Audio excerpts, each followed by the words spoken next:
আসসালামু আলাইকুম রহমতুল্লাহ। প্রিয় ভাই ও বোনেরা, কাছে এবং দূরে, দেশে এবং বাইরে যে যেখান থেকে আমার প্রোগ্রামগুলো দেখে থাকেন, সবাইকে আবারও মোবারকবাদ।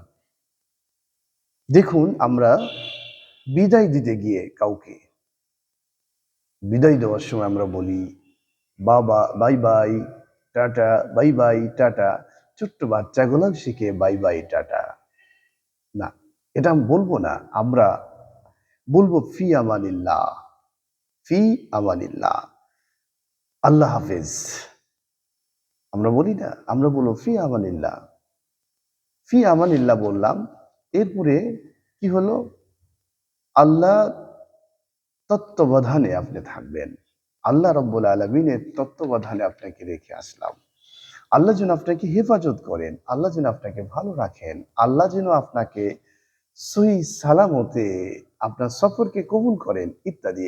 কারণ বাই বাই টাটা এর মধ্যে কিচ্ছু নাই, সবই হলো ফাঁকা। তাই আসুন না আমরা শুরু করি ছোট্ট ছোট্ট অক্ষর দিয়ে, ওয়ার্ড দিয়ে আমরা এখন থেকে কাজ শুরু করে দিই ইনশাআল্লাহ। আল্লাহ যেন তৌফিক দান করে। আমরা সকলে বলি আমিন। আসসালামু আলাইকুম ওয়া রাহমাতুল্লাহি তাআলা ওয়া বারাকাতুহু।